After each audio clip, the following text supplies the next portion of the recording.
Vamos aguardar. Olá, Tudo Bernardo. bem? Como Tudo vai? bom? Tudo bem? Tudo bem.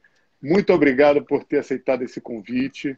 Eu estava aqui falando para o pessoal que a gente vem de uma série de lives com o ministro Ives Gandra, com o jurista Ives Gandra Pai também, com o autor, Uhum. um juiz do trabalho que escreveu uma obra fantástica sobre ativismo. Ontem teve aqui um defensor falando a respeito disso. Mas a gente tem que ouvir também quem sofre na pele desse ativismo, né? E você é um caso clássico. Mas antes de mais nada, muito boa tarde, muito obrigado por ter vindo, por ter aceitado esse convite. Você que foi muito generoso. Imagina, eu que agradeço, querido. É um prazer imenso, prazer imenso. Que maravilha. Mas, Bernardo, vou direto ao ponto. Vou direto ao ponto que eu queria até dividir em dois aspectos por conta do seu vídeo hoje no YouTube, que foi algo que me tocou fundo, porque eu ontem, como eu te mandei a mensagem, vivi um dia único na minha vida, familiar. Aham. Mas como eu estava te falando, o ministro Ives Gandra esteve aqui, classificou o ativismo como uma patologia que tem que ser combatida. O Uhum. pai dele, o jurista Visgandra Martins, veio aqui numa live e falou que o STF hoje está funcionando como uma última instância política que está criando um clima de insegurança jurídica, invasão de poderes. O juiz Fábio Gomes, muito técnico na obra dele, veio aqui e falou que o apetite do ativismo está incontrolável, Uhum. que apesar de inevitável, ele tem que ser controlado, e aí falou até de um novo desenho institucional do judiciário.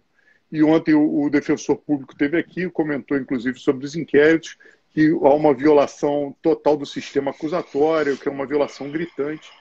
E você, frente a isso tudo, foi vítima de um inquérito que a comunidade jurídica rechaça veementemente, né? Você Uhum. sofreu uma devassa na sua vida pessoal, teve Uhum. que adiar projeto, você tinha um filme para fazer, adiou o projeto, teve que todo o seu maquinário, todo o seu acervo, até uma vida intelectual lá dentro, questões particulares tiradas do seu poder, Uhum. e teve que contratar ainda por cima advogado para se defender. Como é que é isso aí, Bernardo? Meu cara, é o seguinte, eu já, na verdade, essa questão de advogado, na época, eu já pagava advogado por mês. Entendi. Eu tenho um advogado que é fixo, o Dr. Emerson Grigoletti, que é um leão nessa briga toda, né? Ele é um grande advogado, principalmente em questão de censura, né? Na internet. Ele foi um dos primeiros, se não o primeiro advogado no Brasil a ganhar uma ação contra o Facebook, né? Ele vem ganhando várias, né? A respeito desses assuntos de censura, né? Derrubada de página, derrubada de alcance, etc. E o Emerson é muito especialista nessa área. Mas ele, fora especialista em direito digital, ele é um bom advogado de fato, né? Uhum. E tem me ajudado tanto a me proteger de acusações que me fazem, como, por exemplo, a Band, né, entrou contra mim com acusações, etc., já está perdendo, provavelmente vai perder os processos contra mim, e tantos outros, né, que eu tenho movido contra as pessoas, né, contra vários meios de comunicação, contra algumas pessoas físicas, né, contra algumas empresas também, contra o próprio YouTube, Facebook, etc. Eu tenho várias ações nesse momento.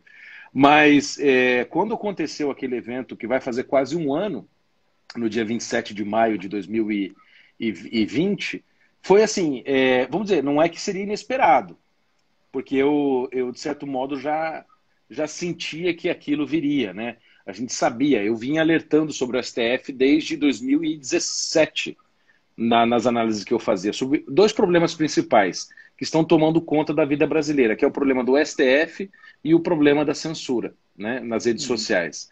Desse garrote que as mídias sociais têm colocado numa linha política, que é a linha mais conservadora, etc. E do problema que eu estava lendo na época como um dos principais, se tornaram os problemas principais, né? Então, eu já via que uma hora isso ia acontecer. Ou seria, então, pela lei, pelo crime de homofobia que o STF criou, ou seria, então, pelo próprio STF, quando ele vinha naquela escalada de poder, já há muito tempo, né? Pelo menos ali desde 2010, 11, que a coisa começou a ficar mais pesada, ou 2000, se não me engano, 13, foi quando eles criaram a excludente de licitude para aborto em caso de anencéfalos, ou depois a Uhum. união civil homossexual, e foram escalando no poder, né? Uma hora eu já imaginava que isso ia acontecer, mas entre você imaginar, né, e acontecer são duas coisas completamente diferentes. Então, assim, o que aconteceu comigo é simplesmente inexplicável. Né? É simplesmente inexplicável. As palavras do ministro Marco Aurélio são verdadeiras. Aquilo é um inquérito do fim do mundo. E concordo com todos os juristas. É uma aberração jurídica. E não é só que cria um clima de instabilidade política. Eles são a instabilidade jurídica no sistema. Né? Ou seja, se eles criam e invadem competência de outros poderes, como, por exemplo, o STF outro dia, faz 2 dias, definiu a maneira como o Ministério da Saúde deve expor os dados em relação à pandemia. Eu digo, rapaz, assim, não é que nós temos insegurança jurídica, nós temos um outro poder. Né? O terceiro poder tornou-se um quarto, né? Tornou-se uma outra coisa. Então ele vem regendo e criando, vamos dizer, controlando as instituições, né? Inclusive as próprias instituições jurídicas. E isso, obviamente, cria um clima favorável para que outros poderes similares, né, de instâncias inferiores, também o imitem, como, por exemplo, o STJ. Né? O STJ criou um inquérito para chamar de seu, exatamente nos moldes do inquérito das fake news. Abriu um inquérito de ofício para investigar procuradores, abusos, não sei o quê, um inquérito sem objetivo, sem um alvo, sem indícios, nada, simplesmente abriu. Né? Vamos abrir e ver no que vai dar. Acontecer nos tribunais federais de segunda instância, daqui a pouco isso vai acontecer nos tribunais de segunda instância, daqui a pouco a gente vai ter juiz, vamos dizer que seria nosso juiz natural aqui de uma cidade, como aqui em Londrina, onde eu moro, vai abrir um inquérito de ofício para investigar um vereador que ele não gosta, um ativista político da cidade que ele não tem um afeto, ou simplesmente quem investiga alguma coisa obter informações. Até onde a gente vai parar? Ou seja, quais são os freios? Não existe freio. A caixa de Pandora foi aberta. Né? E é um sistema que simplesmente não vai parar. As pessoas acham... Eu converso muito com meu advogado e ele diz assim, eu converso com uns amigos meus da OAB e eles falam assim, não se preocupa tanto, Emerson, com que os inquéritos do STF, uma hora eles vão parar, isso é só política. A minha experiência e o que eu estudo de ciência política mostra que geralmente o poder do Estado, quando aumenta, ele não diminui. Ele sempre tende a aumentar. E com ainda mais um poder do Estado assim, com áreas tão iluministas, né, querendo dar um empurrão na história e fazendo pautas progressistas que não seriam capazes de passar no Congresso. Então eles dão Exatamente. esse empurrão, dizem o que é melhor para a sociedade, o que a sociedade mobilizada pelo voto elegeu os seus representantes, mas ele diz o que deve ser feito, como foi na união dos homossexuais, como foi na questão do aborto. Não há uma questão legal. Então estamos frente a outros poderes fracos e um superpoder sobrepujando e dando ritmo à sociedade. Se não for ativamente, às vezes é passivamente, com pedidos de vistas que obstaculizam qualquer pauta. Alguém pede vista, não tem prazo para voltar e fica aquilo parado. Reformas, quantas vezes a gente viu as coisas paradas? E é sinal que a gente vive um período de enfraquecimento do legislativo, do executivo e de um superpoder lamentável do judiciário, porque o judiciário, especialmente o STF, não poderia e não deveria ter esse protagonismo. A gente falava aqui em várias lives que hoje a população não sabe escalar a seleção brasileira, mas sabe a posição de cada ministro do STF. Isso é muito lamentável. A gente está ali para dar julgamentos eminentemente técnicos, sem discussões políticas acaloradas, e juízes que não deem entrevistas. Eu acho que outro mal desse ativismo é a vaidade, porque esses votos, eu brincava aqui, eu não me lembro agora com um convidado, que antigamente acho que foi com o juiz Fábio Gomes, antigamente o revisor ou os outros votantes falavam, acompanha o relator. Agora, para acompanhar o relator, são 2h30 de voto. Todo mundo quer um holofote, né? Quer parecer erudito. Exatamente. Mas isso é muito triste. Eu lamento muito por você, sou solidário. Eu fico imaginando a sua situação, o adiamento de planos maravilhosos, né? Que você estava em vias de fazer o filme, você está restrito e sem previsão, né? Sem satisfação de devolver o seu equipamento. Isso é muito lamentável. E hoje o tema é ativismo judicial, que a gente fez um puxadinho para falar em ativismos e você veio com aquela bomba no YouTube. Uma bela bomba anunciada ainda. E aí exatamente, eu vou dividir com você. Eu avisei que ia explodir. Avisou até o destinatário. Eu vou dizer para Exatamente. você a minha bomba ontem, e vou passar a palavra que eu quero muito te ouvir. Eu Uhum, reassisti o seu vídeo.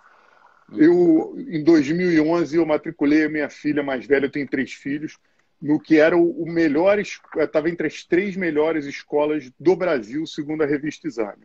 Um colégio aqui uhum, no Rio de Janeiro, católico, centenário.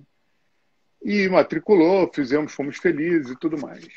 uhum, Até que a gente começou a ver alguma coisa assim meio estranha, especialmente na questão catequética, mas como a gente tem outras fontes a gente bebe de outras fontes, não me preocupou muito. Mas a coisa foi chegando num nível que é um ativismo também, só que uhum, é um ativismo principiológico de uma verdade revelada, estão querendo construir uma verdade em cima da verdade, fabricar uma verdade uhum, em cima da revelada.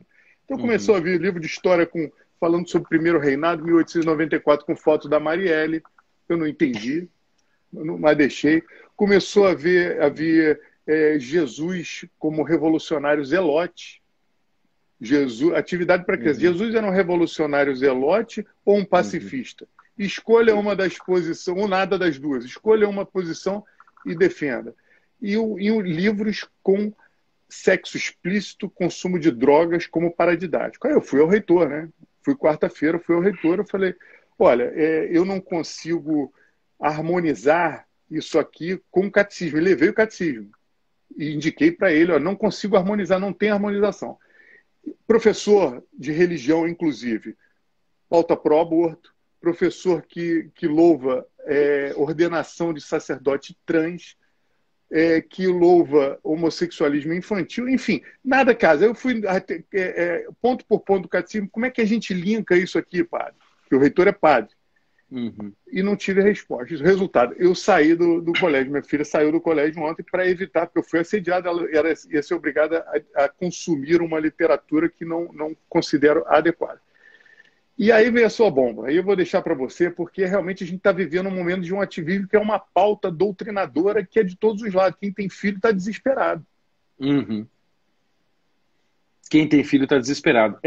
Porque assim, essas pessoas perceberam que pelas vias democráticas normais, né, pelas instituições e pelo modo como as coisas deveriam funcionar, eles não vão conseguir fazer o que eles querem, né? Ou seja, é, as vertentes, inclusive comunistas, né, marxistas, do primeiro ali da primeira década do século XX, que tentaram propor um socialismo institucional, como por exemplo era o caso da Rosa Luxemburgo, na Polônia, que ela era social-democrata, né, foi vencida. Eles falaram, não, a gente tem que ir para cima, né? Ou seja, a gente não dá para seguir os ditames, né, normais da coisa. Se a gente tiver um regime democrático, a gente vai por dentro das instituições. E se a gente já tiver um regime, instaurar um regime de exceção, aí que se lasca, a gente impõe de cima para baixo. Isso acontece tanto no ativismo judicial no Brasil, quanto nessa revolta cultural que eles vêm fazendo. No ativismo judicial, ele é um meio de você driblar, fazer um bypass, né? Passar por fora dos espaços de deliberação majoritária, ou seja, de votação. Sim. Né? Os meios em que você depende da opinião pública, depende da pressão pública, né? Em que você depende da aprovação do público, do povo. Né? O judiciário não. O judiciário ele independe. Tanto que eu me lembro do Fux, em 2016, se eu não me engano, ele disse, olha, nós depois da investidura, ele diz assim, nós uma vez eleitos, depois da investidura, não devemos satisfação a mais ninguém. Eu digo, como não deve satisfação a mais ninguém? Tem um vídeo disso. E está do lado da Carminha, está do lado de outros ministros. Eu digo, como ele não deve satisfações a mais ninguém? Nem a própria Constituição, pelo jeito, não. Porque eles, inclusive, estão colocando em plenário votação de artigos da Constituição para ver se eles são constitucionais. Como fizeram com a questão da votação da presidência das câmaras, do Congresso, da Câmara e do Senado. Você já vendo se a Constituição é constitucional. Então a gente está chegando num ponto insano. E essa infiltração também por meio da cultura, como no caso aí da escola dos seus filhos, né, que estão sendo né, vítimas dessa ideologização, ela é um meio também de você penetrar sem participar do jogo, né? Ou seja, sem dizer explicitamente, fazer isso através da guerra oculta, da guerra silenciosa, colocando professores ali, colocando livros de intelectuais aqui, colocando, que nem fizeram na campanha da fraternidade. Então você não coloca Nossa Senhora no texto base, mas você coloca Marielle Franco, né, como um ponto de início de discussão teológica. As pessoas vão dizer, mas eles só estão querendo lacrar, só estão querendo aparecer, né, só estão querendo fazer um elogio aqui a Marielle. Não, tudo isso tem um fundo teológico profundo, que eu mostrei no vídeo de hoje, que é muito sério, né? Ou seja, que é a partir de uma teologia feminista e ecológica, você desconstruir a visão que a gente tem de Deus, e a partir da desconstrução dessa visão que a gente tem de Deus, Deus Pai, Deus Filho, Deus Espírito Santo, etc., desconstruir a malha social, ou seja, reorganizar a sociedade. Então, a teologia, ela é um pretexto, ela é uma ideologia, ela só é um discurso que justifica a sua posição revolucionária, né? Então, assim, é lamentável o que a gente está vivendo. Então, é infiltração em todos os lugares que a gente está vivendo. Eu não sei se você já viu esse livro aqui, chamado Juristocracia, do Ron Hischer. Não li ainda. Foi publicado pela editora EDA e tem um prefácio da doutora Ludmila Lins. Que vai vir aqui conosco também, estamos combinando. Excelente, excelente. Ela é muito, muito boa. Ela, inclusive, fez o prefácio. O Ron Hischer, ele fez o seguinte, ele é um cara progressista e ele faz uma análise do processo do novo constitucionalismo, ou seja, que é bem os moldes aí desses nossos ministros ativistas, né, no STF. Ele analisa revoluções constitucionais na Nova Zelândia, no Canadá, em Israel, em vários lugares na África do Sul. Só que é engraçado que chega um ponto do livro em que ele lamenta que o ativismo não está ainda sendo tão benéfico para a esquerda como ele gostaria. Olha só, tem um ponto do livro que é interessantíssimo, que ele diz assim, ó, é maluco. Ele diz, olha, a ampliação da jurisdição política dos tribunais, comparada com o poder declinante das legislaturas e dos executivos, é especialmente desconcertante. Uma vez que os tribunais, mesmo com mais poderes, ainda não detêm as chaves dos cofres públicos. Ou seja, ele quer que os tribunais tenham chave do cofre público. Eles não têm meio de impor as suas decisões de forma totalmente independente. Eles receberam autoridade, olha só, para limitar... Perdi aqui. Para limitar a flexibilidade institucional dos encarregados de tomar decisões judiciais.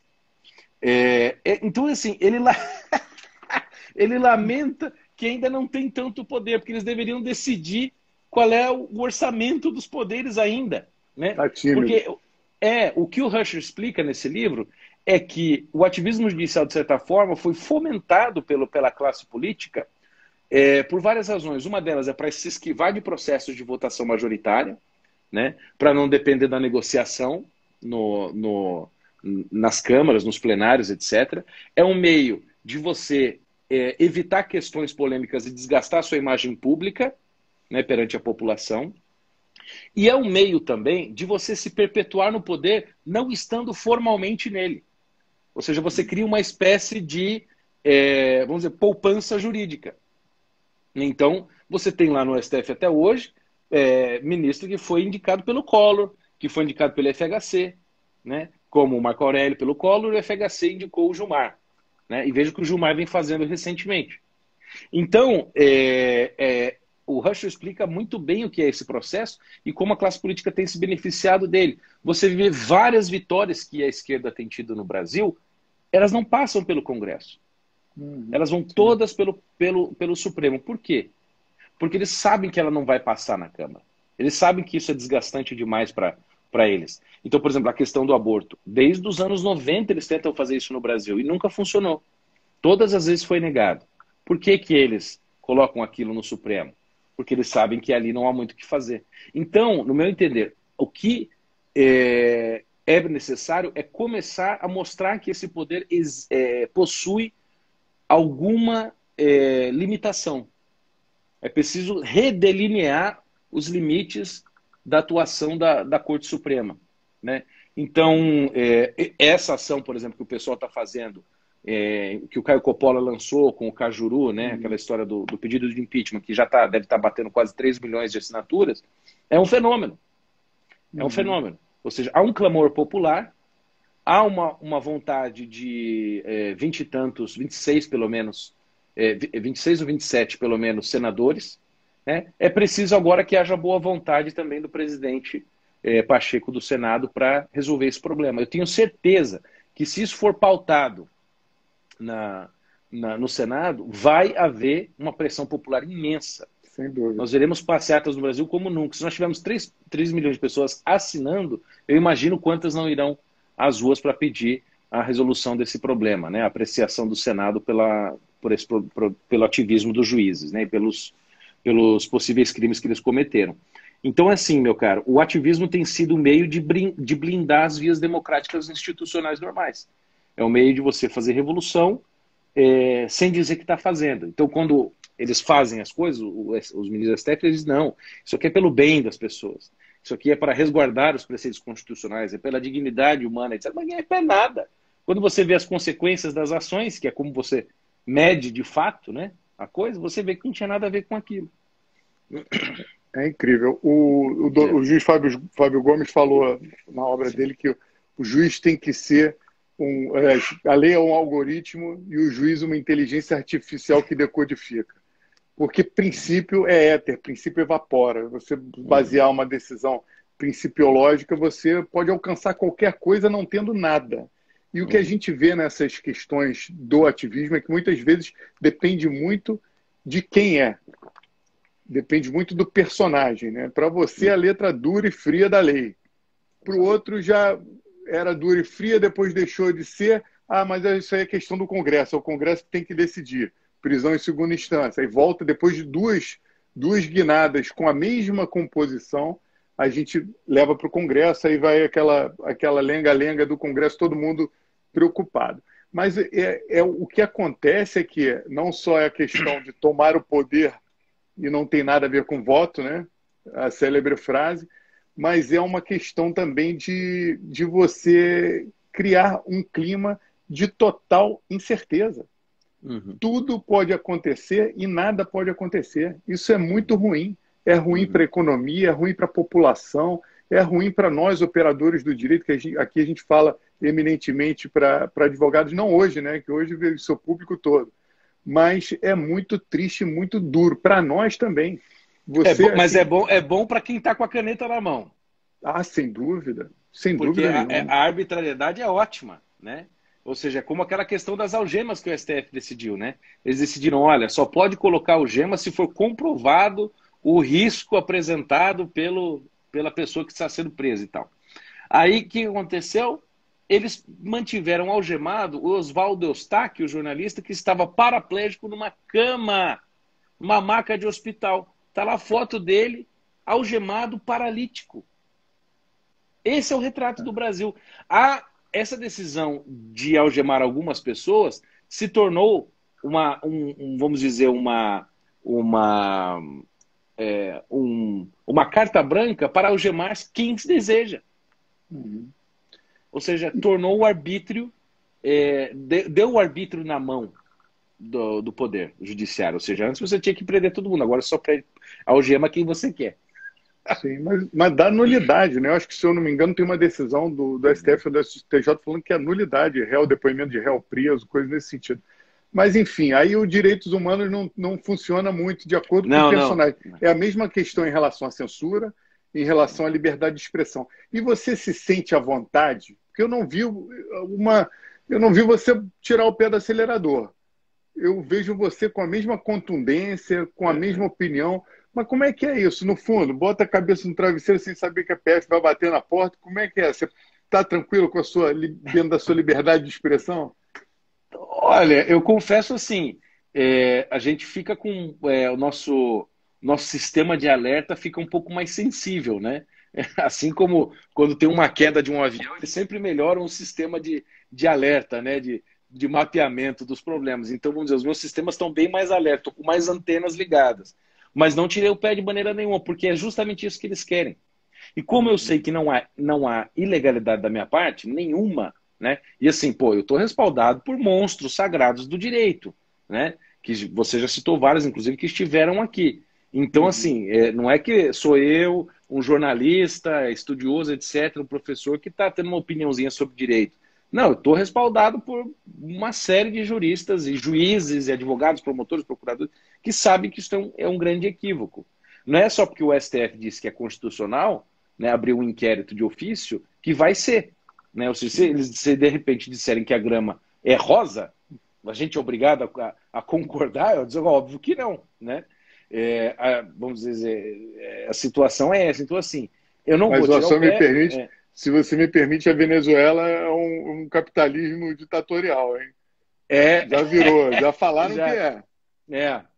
Então, assim, se eles chegarem ao ponto, né, de virem, mandarem alguém aqui em casa de novo, ou tentarem me acusar, eu não posso tirar o pé. Porque, assim, não é que eu sou, vamos dizer, eu faço isso porque eu quero aparecer, etc. Este sou eu. Quem me conhece sabe. Eu faço assim, falo assim, como eu estou falando com você, eu falo assim com todo mundo, falo com o juiz quando eu vou em audiência, falo com meu pai assim, falo com amigos, falo com todo mundo. Eu sou desse jeito. Então, eu não vou tirar o meu pé. Né? Porque se eu tirar o meu pé, eu vou anular a minha pessoa, eu vou anular o meu caráter, minha personalidade. Então, eu acho que é um abuso, acho que é ditadura, não vou tirar o pé. Entendeu? Acho que tem que tirar esse ministro daí por vias institucionais regulares. Né? Tenho certeza que a população, 99% da população não aceita o que está acontecendo. Né? Então, é claro que a gente fica mais preocupado, é claro que eu tenho planos B, C, D e E da minha vida, para essa coisa começar a piorar demais, mas eu não posso deixar de brigar e de ser quem eu sou. Né? E eu sou um comunicador, né, em primeiro lugar. Então, eu não posso me anular. Né? Eu vou continuar falando até até me botarem numa cadeia para não poder falar. Bom, vou falar com o carcereiro. Vai falar com o carcereiro. Maravilhoso. Então, e a gente agradece, porque a sua palavra é desejada e você não fala bobagem, você estuda, você relata qualquer acontecimento. Você pode ver que o seu YouTube cresce rapidamente para saber qual é a sua opinião, você tem sido um farol aí nesse terreno neblinado que está hoje a política e a justiça. E você foi desmonetizado, né? Isso aí foi de uma covardia absurda. Você conseguiu reverter essa situação? Eu estou num processo agora de tentativa de reversão desde junho do ano passado. Eu até, inclusive, fiquei no final do ano passado, até começo desse ano, cerca de 3 meses. Eu fiquei em novembro, fiquei metade de novembro até quase começo de março ali, sem postar nada, sem postar nenhum vídeo, nada, porque a network que faz a minha relação com o YouTube, né, a nossa mediação, como se fosse uma espécie de corretora, né, ela estava correndo atrás disso para mim, indo aos Estados Unidos, etc. E eu falei, bom, eu vou tirar o pé aqui enquanto está ocorrendo a negociação, depois eu volto. Depois que ele voltou dos Estados Unidos, o YouTube disse que não vai mudar nada, eu falei, bom, então vamos se lascar vocês. Só que agora, eu acredito que depois da decisão que aconteceu no Tribunal de Justiça de São Paulo, favorável ao Terça Livre contra o YouTube, eu acredito que eles colocaram um pouco a mão na cabeça, por causa daquela multa que foi majorando, né? Começou 5 mil, 10 mil, etc. E aí eu tinha mandado, eu falei, eu vou fazer a última tentativa. Eu entrei numa central especial do YouTube para reclamar e perguntar por que eles não estavam permitindo eu pedir a minha remonetização do canal. E aí ele ficava respondendo e dando aquelas respostas vagas. Você fingiu as políticas. Eu disse quais? As políticas tais, mas daí tinha uma lista de 200, né? Eu falei, mas quais delas? Ele não ia, né? Até uma hora ele falou, não podemos mais te ajudar. Só que, milagrosamente, depois daquilo, eles abriram de novo a possibilidade de eu pedir a remonetização. Isso foi dia 13 agora, de março. Então, eles têm um mês para responder. Se eles não responderem em um mês, eu vou acionar a justiça. Sim, tem que pedir lucro cessante. Claro, não. Meu advogado, inclusive, esteve aqui essa semana e a gente mapeou tudo. Toda a queda de engajamento, tudo que eles fizeram de lucro cessante. Porque a livraria que eu vendo depende do YouTube. Inclusive a minha exposição para que as pessoas me convidem para eventos, para palestras, etc. Tudo depende, de algum modo, da internet. Né? Então, o que eles fizeram foi um treco absurdo. Você vê a desmonetização acho que foi maio, finalzinho de maio, começo de junho do ano passado, cara, o canal faz assim, ó, era a média de 300, 400 mil visualizações por vídeo, agora é assim, 100, 120, quando muito, né? Se chegar a 200, pô, já fico contente pra caramba. Meu canal tem quase 1 milhão de inscritos, é um canal verificado, etc. Tem todo um histórico, enfim.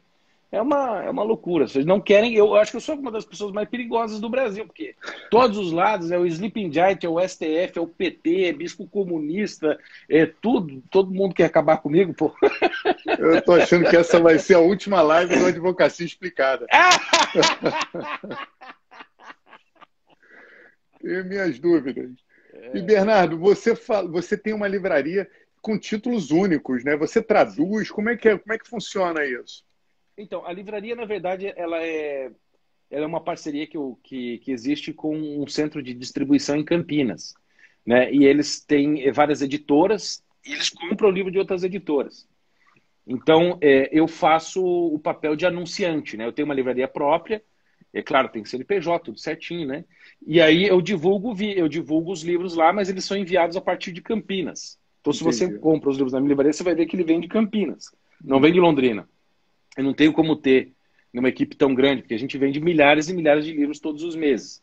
Então, esse centro de distribuição faz o serviço e eu faço todo o serviço de divulgação, eu escolho os títulos de divulgação, indico títulos para serem traduzidos, etc., né? Indico livros para serem comprados, enfim, é uma parceria sensacional. É um meio de eu ganhar a vida e é um meio também de ajudar muitas pessoas. Você não sabe quantas vidas já foram mudadas por causa dos livros que a gente indica, né? Eu tenho certeza. Inclusive, a praxe aqui, todo convidado indica 3 livros, de preferência livros que você pode considerar ser útil para o pessoal do direito, e depois a gente faz uma arte bonitinha, eu vou te mandar, e marca a sua indicação. E aí a sua resposta já respondeu a minha segunda, que era saber se a gente fosse adquirir lá na livraria do Bernardo, você poderia receber um autografado para poder sortear para o pessoal. Já vi que não, só quando você estiver em Campinas. Pode ser, exatamente, mas daí de Campinas eu posso fazer. Então, ó, eu vou indicar 3, hein? Tá. Já achei os meus 3 aqui. Vamos lá, vamos aí. O primeiro é esse aí que eu já falei dele hoje, né? A juristocracia, rumo à juristocracia, né? As origens e as consequências do novo constitucionalismo. Eu tô lendo esse livro e, assim, cara, eu tô apanhando muito, porque eu não sou advogado, apesar de estudar um pouco, conhecer, e tem horas assim que eu confesso que fica fica duro. Jornalista é a arte de saber de tudo um pouquinho, né? Porra, cara, é duro, viu? Nossa. É meio igual advogado. Só que advogado só entende de lei, entendeu? Esse é o problema. Jornalista ainda é mais... Exatamente. O segundo, alguém já deve ter indicado, mas eu vou indicar esse aqui, O Inquérito do Fim do Mundo. Sim. Também da mesma editora, da EDA, né, que é um sucesso de vendas. Um recorde de vendas. Um recorde de vendas. E o terceiro, esse aqui que eu já indiquei também no YouTube, do Gene Sharp, né, como a luta não violenta funciona. Que são análises sobre o poder e métodos para você mudar a situação. Pode ser na sua empresa, na sua repartição pública ou até num país inteiro, né? De métodos de luta não violenta. Desde coisas sutis que você pode fazer em grupo ou sozinho, até coisas bem escandalosas, né? Nada ilegal, obviamente, né? Tudo dentro da lei, mas que foram usadas em vários países para mudar, inclusive, regimes autoritários, como o México, ou para conseguir, por exemplo, benefícios à população. Aumento de salário, melhoria de direitos trabalhistas, retirada de abusos do poder, retirada de um tirano, etc. Isso foi feito em vários lugares e o Gene Sharp tem uma experiência imensa nisso e é um trabalho de 15 anos que ele teve para encontrar essas questões, né? Analisar, por exemplo, a natureza da obediência, por que as pessoas obedecem, que é uma coisa que eu sempre me perguntei, né? Até ler o livro. Por que esses policiais, por exemplo, como aconteceu em vários lugares, obedeceram as ordens de lá bater em velhinha? Isso é um negócio impressionante, né? Por que o cara sai da casa dele, né, e vai bater na população que não está fazendo nada, só está pedindo para trabalhar, pô. Ninguém está querendo matar as pessoas, não, só está querendo trabalhar. Porque não é porque ele quer trabalhar para transgredir, ele quer trabalhar porque ele não tem outra opção. Ele vai morrer, ele e a família, né? Ou vão ter que ir para o crime mesmo daí. Então, A análise do Jim Sharp sobre essa natureza do poder político, a natureza da obediência, a natureza da continuidade do poder, etc., são coisas interessantes. É muito simples a maneira que ele expõe, mas é muito certeira, muito bem detalhada. Assim, vamos dizer, para iniciantes, né? Então, esse livro é fundamental, eu acho que pode ajudar demais as pessoas. Porque eu vejo muita gente brigando. Congelou para mim. Todo mundo ouve aí ou só eu que congelei? O Bernardo, para mim, congelou. Alô, vocês estão ouvindo aí, pessoal?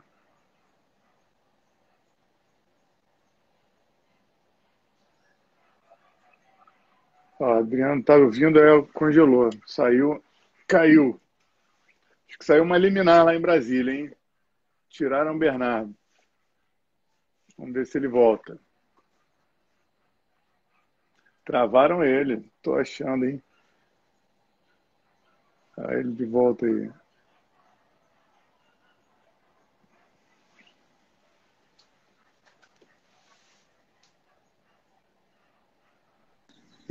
Lá. Estamos falando que era uma liminar isso. Não sei porque o Wi-Fi do meu celular aqui desconectou, simplesmente desligou o Wi-Fi. Aí eu tive que sair daqui e pedir para conectar de novo. Não entendi. Eu acho que não veio de Brasília essa hora. Mas eu vou fazer arte desses 3 livros, maravilhoso. Esse último eu não conhecia. Aliás, o primeiro também não. O primeiro também não.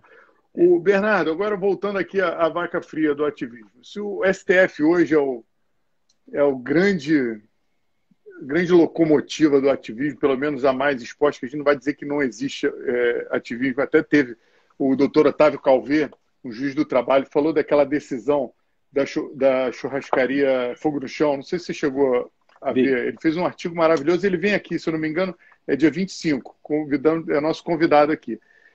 O ativismo está aí, mas o STF é um grande farol desse ativismo, ou pelo menos é o que chama mais atenção pela relevância. E dentro da igreja, a CNBB está mais para um STF ou está mais para um CNJ? Está mais para um CNJ, porque não tem autoridade formal, mas age como se tivesse, né? Então, o CNJ é isso, ele vai criando pequenos regulamentos, etc., quando você vê aquele corpo toma uma forma de uma lei, né? De uma normativa, alguma coisa assim.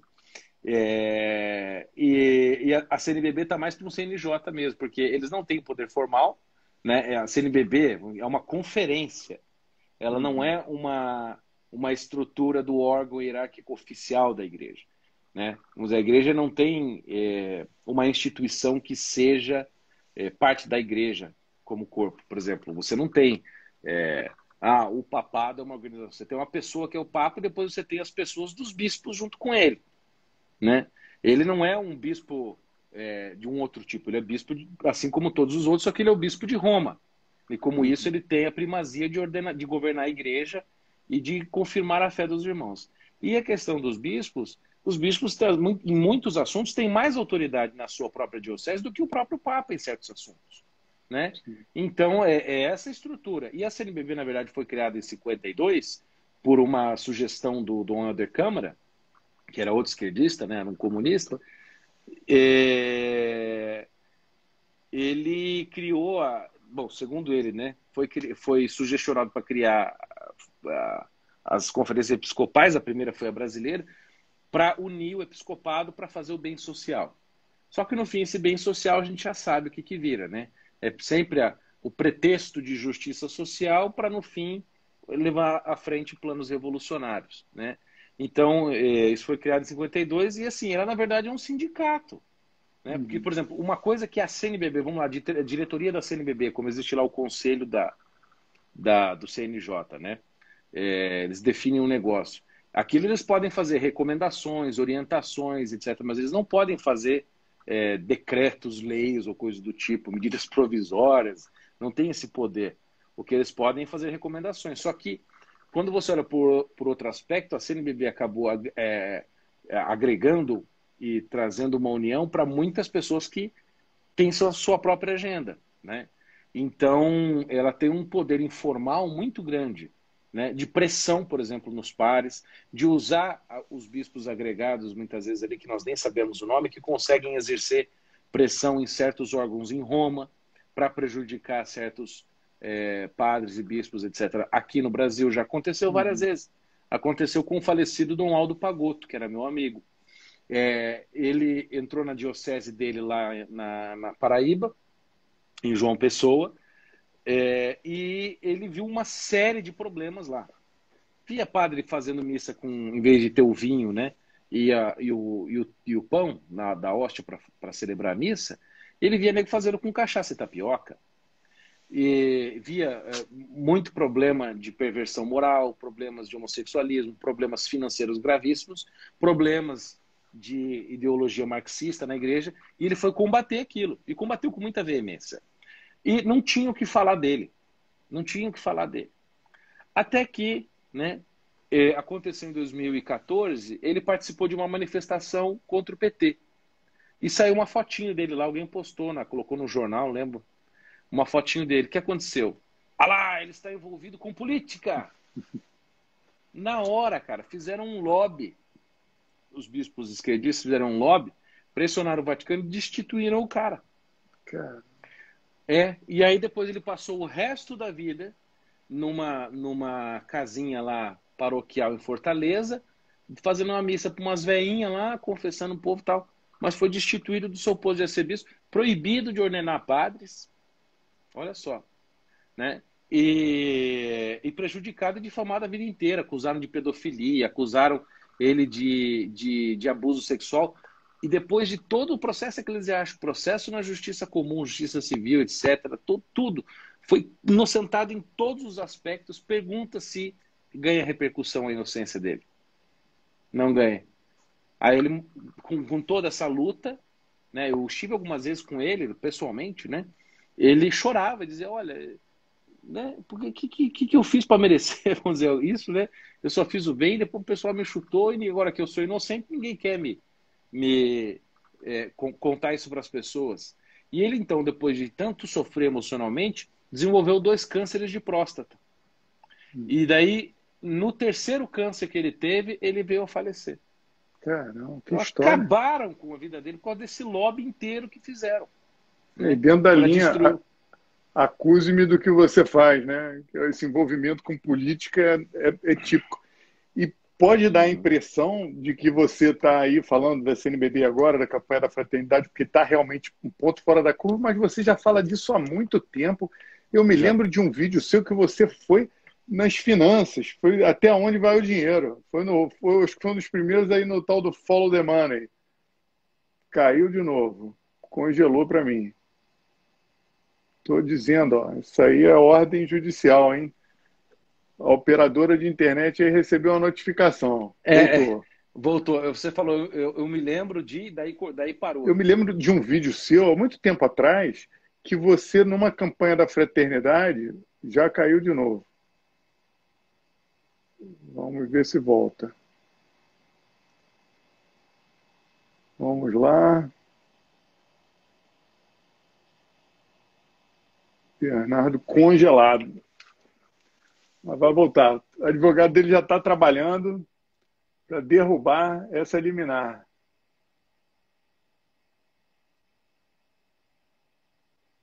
Saiu, vai voltar.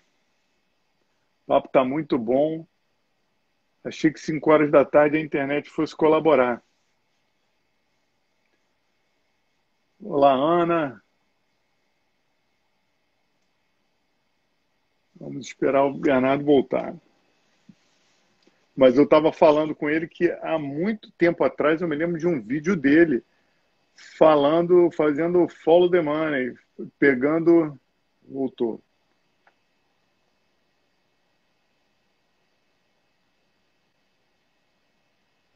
Vascou de novo, isso é dureza. Bernardo, você já chegou travado. Aí, voltou, né? Voltou. Pelo amor de Deus. Então... mas eu vou dizer, eu deve ter algum problema, porque assim, as pessoas sempre fazem live normal. A hora que entra a minha cara, é um treco assim, cai live, Começa a cair o número de inscritos, trava o número de pessoas que estão assistindo, é um treco mágico. Assim. Eu estou ferrado, estou ferrado. É. Mas o seu advogado está trabalhando bem, já restabeleceu lá, já derrubou a liminar e voltou à internet. O Emerson é rápido. Mas eu estava falando que pode parecer que você pegou aí essa campanha da fraternidade, que é muito polêmica, né? Está suscitando paixões, e fez o vídeo de hoje bombástico, mas não, eu me lembro de um vídeo muito antigo seu, não me lembro quanto tempo tem, de uma campanha da fraternidade lá atrás, que você fez uma investigação de onde estava indo o dinheiro da arrecadação, e terminava em MST, terminava em pautas até abortistas, em empresas. Tinha uma loucura, não me lembro exatamente, mas era algo de arrepiar. Foi janeiro de 2018. Tem tempo isso. Incrível, incrível. Uhum. Eu já vinha tratando disso desde aquela época, né? Então, assim, eu já acompanho e sei muito bem o que está acontecendo, né? Mas esse vídeo que eu soltei hoje sobre a campanha da fraternidade era mais um... porque eu estava vendo as pessoas olhando aquilo tudo e achando que simplesmente eram meros deslizes de linguagem, né? ou que a gente chama de lacração, né? Que é você tentar impor certo vocabulário só. Mas não existe, como eu já expliquei aqui, existe muito mais coisa por trás. Isso é muito sério, porque é uma nova tentativa teológica. As pessoas dizem, mas ninguém vai acreditar nessa bobeira. Eu digo, sim, agora. Mas e daqui 1, 2, 3, 4 gerações? Se a gente deixar essas coisas prosperar agora, essas pessoas que vão estar escrevendo os livros das catequeses, que vão estar escrevendo os livros teológicos, que vão estar nos seminários, etc. Você acha que a teologia da libertação veio pronta assim e caiu, né? Do céu um livro e todo mundo acreditou? Você imagina se o cara pega um livro lá sobre ativismo judicial, sei lá, em 1910 aqui no Brasil, né? Vem alguém aqui e põe um livro de ativismo judicial aqui no Brasil, ele começa a propor, vamos agora fazer tudo ativisticamente, vamos aqui ao neoconstitucionalismo. Cara, o cara é pra cadeia, entendeu? É um longo processo de dessensibilização que permite que essas coisas aconteçam. Não é assim da noite pro dia. Então tem que tomar cuidado. Quando o mal nasce, não dá para ficar esperando. Tem que ir lá e acabar com o problema. Entendeu? É incrível, incrível. E é por isso que eu comecei a live falando, quem tem filho está desesperado. Você vê, eu tirei por questões morais de uma escola católica. Olha que eu sou católico, busquei minha ficha de inscrição lá, eu queria um ensino católico para os meus filhos. Tive que tirar, porque nem lá eles estão protegidos, porque é uma coisa que vem nas sombras, né? Agora que eles estão menos tímidos, estão mais... Antigamente eram aqueles núcleos ligados à política, nas igrejas, nas comunidades, aproximando, era uma forma de doutrinação. Mas agora eles já estão com orgulho, eles já tomaram um corpo e conseguem impor um documento que é um desserviço. Um desserviço. A minha conversa lá com o reitor foi essa. Eu não consigo, peguei o plano educacional... Aí fala em todas as questões possíveis, novas famílias, gêneros e tudo mais, que a gente tem que respeitar, porque é uma opção individual do ser humano. Agora, você querer sobrepujar essa pauta a um mandamento bíblico, a um catecismo que a igreja levou 2000 anos para moldar, é uma coisa inaceitável. E por isso eu tomei a opção de me retirar. No bom e velho, os incomodados que se mudem.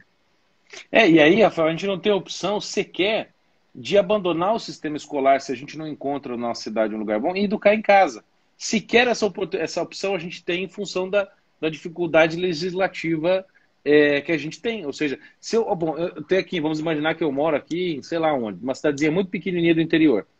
E daí tem 2 escolas. Uma escola pública, que também está cheia de ideologia de gênero, problemas morais, etc., e eu não concordo com o ensino, o método educacional, método de educação. E aí a outra é uma escola privada que vamos dizer, de linha assim, nova era, ecologismo, não sei o quê, né? Cheia de pautas, né? De relativização da moral. Aí que você tem que opção? Ser obrigado a colocar na escola. Você traz para casa e vai lutando para alfabetizar seu filho em casa. É melhor isso do que entrar nesse sistema. Agora, nós não temos essa possibilidade. Né? Então, assim, você está amarrado no sistema. Isso é terrível. Ou seja, a liberdade de ensinar por conta própria deveria existir. Né? Então, a nossa Constituição diz lá que a educação é um direito, né, da família, do Estado e tal, da sociedade. Mas ela, em primeiro lugar, da família. Né? Dever, né? Dever. Né? Agora, assim, será que é dever mesmo do Estado? Eu acho complicado, porque todo dever exige, né, que alguém faça alguma coisa, se é dever. Ele tem que se mover, é uma coisa objetiva. Seu dever exige que ele faça. Né? Não é a criação de uma oportunidade, etc. Se é um dever, acabou, tem que ser feito. Porque se não está fazendo, está violando o direito constitucional, veja só. Né? Então, é muito complicado, é muito complicado.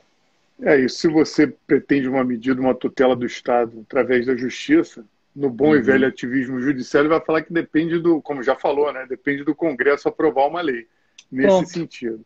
E o incrível é que o orçamento do gasto na educação no Brasil é algo inimaginável. É fora do normal. Para a gente estar nas cabeças. Um dia desse eu peguei a tradução da ópera do Verdi, o Nabucodonosor. Aí eu falei, caramba, que letra profunda, isso vem da alma, nosso cara é impressionante. Escreveu com 20 e poucos anos. Hoje em dia, o nosso universitário com 20 e poucos anos não consegue nem entender o que está escrito. É uma coisa incrível. Então, assim, essa questão, essa tutela do Estado na educação e esse investimento está muito mal colocado, porque a gente não consegue criar cabeças, grandes pensadores, grandes autores. A nossa produção cultural é pífia. Agora, um dos temas lá do colégio, eu não vou dar ibope para o outro autor, que foi vergonhoso. O livro dele, inclusive, ele próprio disse, eu mandei no Facebook, perguntei qual era a idade. Ele acha que 15 anos já dá para entender essas questões. E estavam dando para criança mais jovem, o colégio adotou para crianças mais jovens. Mas eu vou falar de um que já faleceu, que é o Jorge Amado, Capitães da Areia. A gente teve aqui com o Guilherme Freire, você conhece, né? O professor de filosofia, maravilhoso. Ele falou assim, é uma das produções mais podres que tem na Capitães da Areia. Então as crianças perderam o contato com o belo, perderam o contato com o que é para sempre, aquilo que não vai sair de moda. E estão numa vida intelectual muito rasa, mas tem solução, né? Tem a livraria do Bernardo. Exatamente. Está com promoção, né? Nós estamos com promoção, até dia 20, Rafael. Tem uma história engraçada, eu não sei se você já chegou a ler aquele livro, Rafael, chamado do Joaquim Manuel de Macedo, que é o autor da Moreninha, que eu acho um livro também dessa linha aí péssimo, não gosto, acho uma coisa nojenta. Mas ele escreveu um livro que é excelente. Eu acho que todo político e todo operador do direito no Brasil deveria ler esse livro. Chama-se A Carteira do Meu Tio. É um livrinho, cara, de 120, 130 páginas, um romance bem curtinho, né, um romance moral, assim, que é maravilhoso. Que basicamente conta a história de um rapaz cujo nome a gente não sabe, ele se intitula sempre o sobrinho do tio, porque ele fala que diz assim, olha, eu aprendi isso na política brasileira, isso na época do Império, né? Diz, eu aprendi isso na política brasileira, né? Se você vem de uma família pobre, né, você tem que se juntar com um tio rico. Então eu não sou filho da minha mãe, eu não carrego o sobrenome dela, não vou ser ninguém na vida, então eu sou o sobrinho do meu tio. E aí, é sensacional. E aí ele quer ser político, ele tinha voltado de Paris, né, fingiu que estudou, né, voltou de Paris e ele achou que ia ficar no bem bom na casa do tio. Até que o tio dele diz assim para ele, falou, sobrinho, o que é que você quer ser na sua vida? Aí ele diz, eu pensei, o livro é escrito em primeira pessoa, eu pensei, qual é a profissão daqueles vadios que não encontram o que fazer na vida? Já sei, vou para a política. Aí ele vai para a política, é muito engraçado. Aí ele vai à política, aí o tio dele diz assim, mas primeiro você tem que fazer uma viagem pela corte e pelo reino. Ele morava em Petrópolis ali, né? No Rio de Janeiro. Então você tem que passear pelo reino, você tem que conversar com as pessoas e antes de você pensar em fazer política. Só que, antes disso, antes de você viajar, eu vou colocar para viajar com você uma defunta, uma mulher morta. Aí diz, como assim, tio? O senhor já me deu um muço queimado, um cavalo pangaré para eu viajar. E o senhor quer que eu viaje com um defunto? Eu não vou chegar nunca. E ele diz, não, o senhor vai sim, vai com a defunta. Aí a gente fica no livro pensando que raio que é a defunta, né? Isso logo no começo, então não é um grande spoiler. Aí você vai, ele fala assim, eu vou lá agora te mostrar, a gente vai pegar a defunta. Aí é a seguinte cena acontece. Ele fala, vem aqui no fundo do quintal. Então ele chega no fundo do quintal, tem lá uma lápide, né, escrito assim. Não, o escrito vem depois. Ele tem uma lápide e você vai lá e começa a cavar. Ele fala, mas tio, esse buraco é muito pequeno. Nessa lápide só cabe uma bonequinha, é muito pequena. Como é que tá a pessoa aqui? Ela tá picotada? Que tá... Não, vai abrir, ele abre e de repente tem um caixão de prata. Pequenininho. Aí ele fala, que estranho. Daí ele abre de novo, tem um caixão de ouro.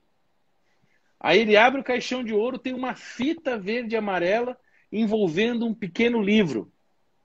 E aí tem lá a Constituição Brasileira de 1824, e aí está escrito na lápide, aqui jaz quem nunca nasceu. Que maravilha! É um treco maravilhoso. O livro é sobre o desprezo à Constituição, a primeira que o Brasil teve. Né? E a vida do político em torno daquele desprezo. Né? Tem uma cena que é terrível. Enquanto as pessoas estão... uns jagunços foram queimar a casa de pessoas que não queriam votar no como é que se diz? No coronel, né? Ele falou para votar, eles não quiseram votar, ele mandou queimar a casa das pessoas, né? O coronel lá, que era o governador, né? Da província. Cabresteiro. E aí... Oi? O cabresteiro. Isso, o cabresteiro. Mandou o cabresteiro lá queimar a casa. Enquanto o Estado, né, queimava a casa das pessoas, o filho pequeno da família estava com a Constituição brasileira dizendo o direito à propriedade privada é inalienável. Olha a cena, cara. Então, assim, o Joaquim Manoel de Macedo escreve aquela porcaria da Moreninha e escreveu um troço maravilhoso desse, que é a carteira de meu tio. Né? Então, esse livro deveria ser lido por todo mundo. Assim, você pensa, porra, né, a nossa primeira Constituição já foi sofrida desse jeito. Natimorta. E o Moreninha é o livro paradidático das melhores escolas. Esse livro deveria ser paradidático. Pois é.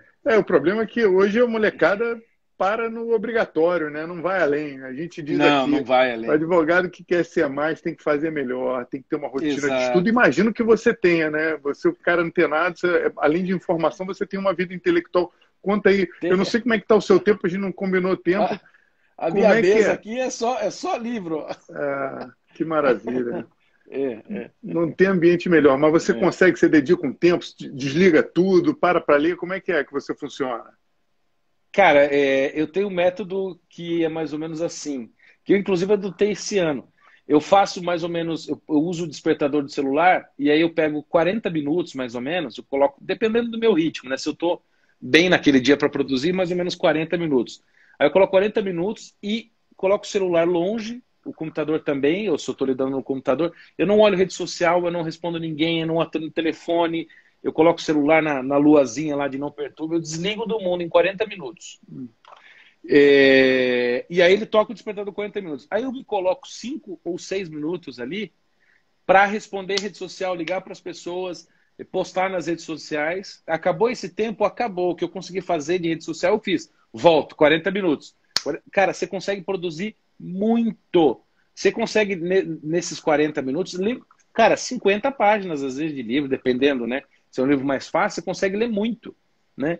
E como você está concentrado e você sabe que depois você vai logo ter o tempo de descanso, né? Você não fica tenso com aquilo, né? Pô, será que aconteceu alguma coisa? Será que eu devo ver agora, vejo depois, vejo agora, vejo depois? Isso é ruim, né? Então a gente precisa ter organização na vida, né? Porque a minha vida envolve muito rede social. Se eu não tiver essa disciplina, eu enlouqueço. Eu fico o dia inteiro só respondendo mensagem. E eu não tenho uma equipe. Você vê aqui no meu escritório, eu sou só eu. Eu sou o one man band, né? Eu faço tudo, eu edito, eu pesquiso, eu leio, eu posto, eu respondo. Tudo sou eu. Não tem ninguém, absolutamente ninguém, né? Então, esse ano eu estou com planos de melhorar e expandir isso, né? Mas até lá, sou eu, né? Então, ou meu tempo é bem organizado, né? Ou eu não consigo fazer nada. Que maravilha. A gente defende muito isso para os advogados, inclusive, aproveitar aqui o seu público, a gente tem um link lá na bio para um e-book, que são os 10 passos para uma advocacia de sucesso, que um deles é isso, é o estudo diário. É um pouquinho por dia. Uma leitura técnica, uma leitura de um clássico, né? Fugir desses livros, dessa Isso. literatura progressista, porque isso enriquece muito, enriquece Uhum. culturalmente, enriquece no estilo do advogado, e o advogado tem que dominar a palavra e tem que se preparar, que Ó, senão... cara, o que eu tenho visto porque eu lido muito com o direito por causa dos processos que eu recebo ou que eu movo, né? Contra as pessoas, instituições. Cara, o que eu vejo de peça jurídica de qualidade, assim, é abaixo da crítica. Não Sofrível. tem um parágrafo sem erros primordiais. Sabe, a maioria das pessoas foram, sabe, esse tipo de coisa, de concordância, assim, de escola, de maternal, pô. Em peça de juiz, em peça de gente bem, bem gabaritada, cara. Cara, meu Deus, esses caras não leram um romance na vida, né? Fica só Exatamente. especializado em linguagem técnica do direito, vai ficando burro, né? Porque a linguagem Exatamente. técnica, ela é, por si, muito simples e fácil de manejar, e tem que ser, né? E agora a linguagem do romance é uma linguagem infinita, né? E ela te dá mil possibilidades de estilo. Meu avô era juiz, né? Ele era juiz de direito. E eu já li algumas peças dele, ele foi inclusive radialista na juventude, etc.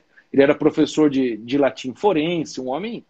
E quando eu comparo as peças que ele escrevia lá nos anos 60, 70, 80 com o que é feito hoje, pô, eu falo, meu Deus do céu, se a gente caiu de Machado de Assis para Felipe Neto, sabe? É um treco nas É peças incrível. jurídicas. É lamentável. Antes o juiz se gabava da qualidade no português dele, né? Das colocações bem feitas, das analogias, etc., né? Ou um advogado, né? Tinha esse garbo, né? Do que a pessoa Sim. buscava a coisa hoje não, o cara não tá nem aí, entendeu? Não tá nem aí. Ele acha que é só botar um outro sim, E alhures, coisas desse tipo e já tá dicionário bom de demais. sinônimos online Isso, e vai. isso. Pô, o juiz vai ficar impressionado com a minha peça. Mas, Isso. Bernardo, É. essa é a pátria educadora. O Brasil tem Uhum. mais faculdades de direito do que a soma de todas as faculdades de direito do mundo inteiro. É uma coisa impressionante. Eu Somos imagino. 2 milhões de advogados, 70 mil novos bacharéis por ano e o nível da advocacia só caindo. Uhum. A gente tem semi-analfabetos que bacharéis Claro que em tem. direito. Eu acho que antes da prova da OAB, deveria ter uma prova de QI. Primeira fase da OAB, prova de QI. Cara, você ia ver que desses 2 milhões aí de advogados, ia ter, assim, 200 mil. Entendeu? Vocês iam ganhar melhor, né? Não ia ficar criando advogado à toa, né? Ou o advogado agora começa a vir, acho que vai, né, ganhar milhões, etc. Né? E a coisa ia ficar bem melhor. Inclusive, acho que tinha que ter teste de QI para político, tinha que ter teste de QI para presidente, para ministro da STF, tinha que fazer teste de QI para todo mundo. Cara, eu não estou nem Pra, falando em teste de habilidade de interpretação de texto, interpretação profunda de texto, né? Porque isso aí supostamente já tem, mas teste de QI, porque não tem nem as pessoas não sabem lógica, cara. é impressionante. O Brasil é o único O, país do mundo cujo QI caiu nos últimos anos. é mesmo, O isso eu não único sabia. país do mundo que caiu o QI foi o Brasil.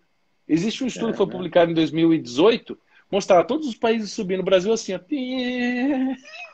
Incrível.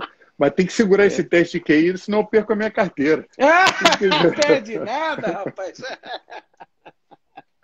Perde nada. É muito bom, mas os jornalistas também não deixam. Tem algum editor, tem algumas que dão uma ajudada, né, na É. edição. Mas o pessoal do jornalismo também não deixa fácil, né? Não, Diz pelo que, amor de Deus. diz que a segunda profissão mais antiga é jornalismo, né? Não, perdão, é prostituição. É, É não, prostituição. talvez seja jornalista, né? Prostituição é mais Jornalista é a honesta, primeira. porque prostituição é mais honesto do que jornalismo, do que esse jornalismo vagabundo que tem sido feito aí, porque a prostituta pelo menos entrega o que você paga, né? Os jornais você paga pela notícia e é desinformado, né? Então existe aquela Desinformado. velha, né? Se você não assiste a mídia, você não está Mal informado. Se você assiste, você está desinformado. Falei, pô, desinformado. ferrou! É mal informado ou desinformado. É impressionante. Por isso que nós criamos o Jornal Brasil Sem Medo, para começar a Ah, furar essa isso. bolha. Era É. isso. Eu ia falar com você do Uhum. Brasil Sem Medo. Aí como é que é? Como é que encaixa? Qual é? de quanto em quanto tempo? Vou assinar, hein? Vou botar minha assinatura lá hoje. Cara, o Brasil Sem Medo é simples, é um jornal, acho que 98% do conteúdo é exclusivo para assinantes. A gente quer fazer um jornal 100% dependente do público.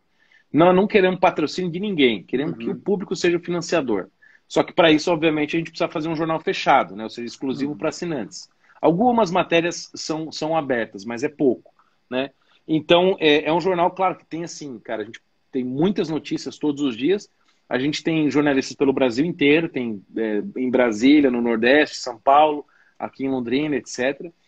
E nós já estamos assim, acho que nós só estamos atrás do Terça Livre já. E a gente foi criado em dezembro de 2020, aliás, dezembro de 2019, a gente completou um ano agora, né? Isso, dezembro de 2019. Aí, não, exatamente, a gente completou um ano agora, 20 de dezembro de 2020, exatamente. Foi dezembro de 2019. E ele, cara, custa R$29 por mês. Se você assinar a assinatura anual, você não paga, acho que 1 ou 2 meses. A gente está numa promoção agora, então você só paga 10 meses, né? Então, isso é muito mais em conta. E assim, cara, desculpa, a gente tem escritores que são romancistas, como o Fábio Gonçalves. O cara é um escritor de primeira linha, entendeu? Que é premiado, inclusive, né, nacionalmente com os romances que ele escreveu, né, como O Milagre em Paraisópolis. Tem o Paulo Briguet, que é um exímio escritor, eu também estou lá, tem o Abraulio, o Van Clever, o Alexandre Costa, tem a Yasmin, que é excelente, a Letícia também. Enfim, nossa equipe é maravilhosa. A gente foca muito, não só em dar notícia apenas, como tem esse vício de blog de 2 linhas, tipo antagonista, mas a gente foca em dar a notícia e sempre dar um plus na coisa. Por quê? A gente, eu percebo que um dos problemas do jornalismo hoje é que ele finge não ter opinião e tem. E a opinião está mascarada na forma de noticiar, né? Então, nos adjetivos, etc., nas opções de informação. Então, o que a gente fez óbvio, a gente sempre busca responder as perguntas do como, por quê, quando, onde, quem, etc., por quê. Porém, a gente tem a sétima pergunta do jornalismo que o Carlos Lacerda dizia que era mais importante, que é o e daí?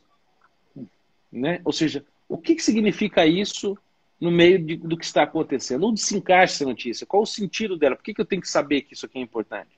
Então, a gente foca exatamente nisso. Um dos meus trabalhos é esse, eu sou jornalista, eu sou o diretor de opinião do jornal. Então, eu ajudo a imprimir, né, essa questão na nossa redação. E a gente está tendo muito respaldo, muito respaldo positivo das pessoas que têm assinado. E temos tido uma penetração grande, né, dentro do Brasil. Eu me lembro que a gente estava em Brasília um dia, num hotel no setor hoteleiro norte. E aí, perto do hotel, tinha eu e o Silvio, a gente queria ir numa farmácia para buscar remédio para ressaca. E aí, a gente foi à farmácia e assim, cara, era uma galeria que no meio tinha prostíbulo, tinha salão de beleza, tinha tudo naquela galeria.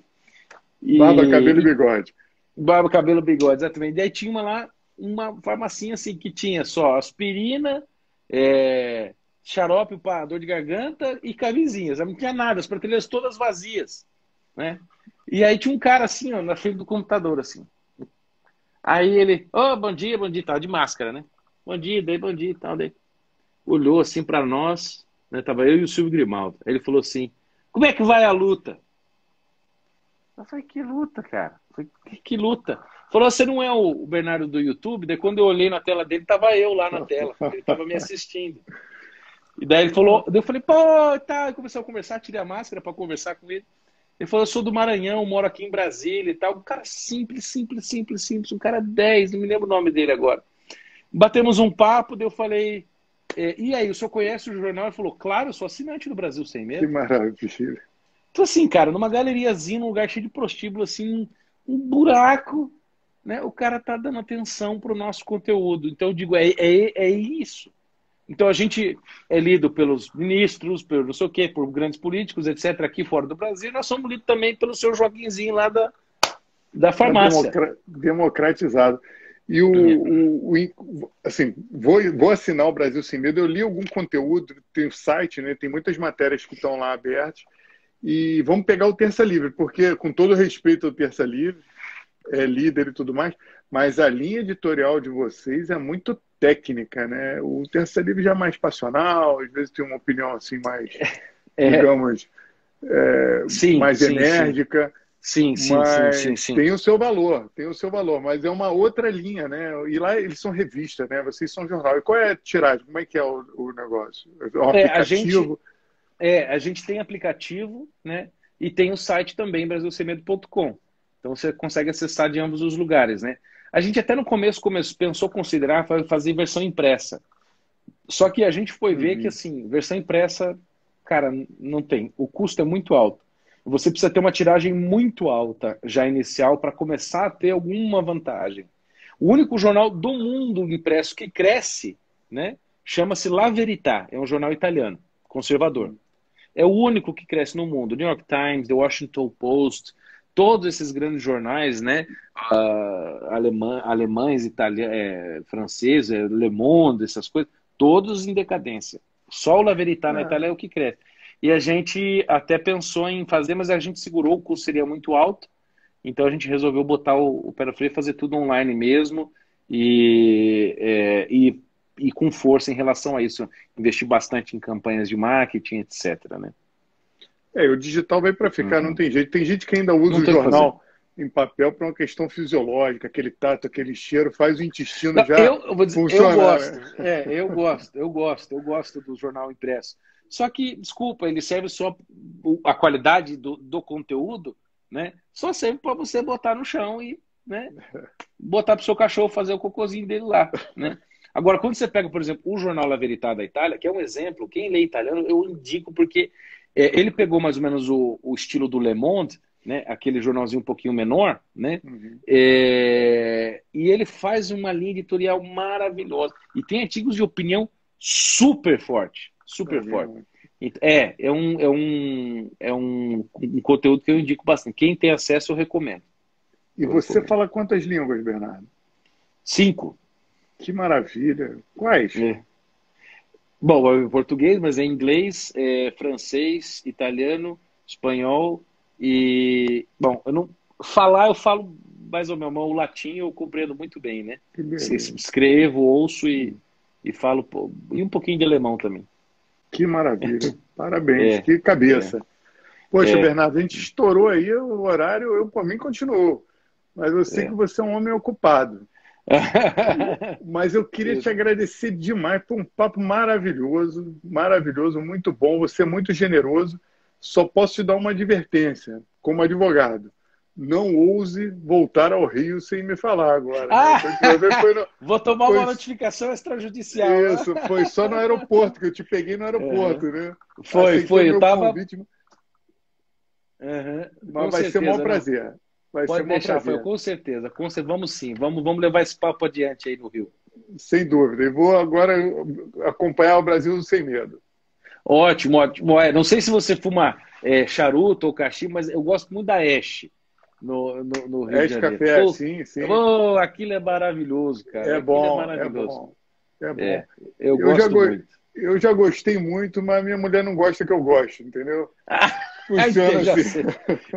Eu sei que só existem 2 tipos de homem, né? Os que obedecem às mulheres e os que mentem, né? Então... Exatamente. Eu tô nos que obedecem. É claro.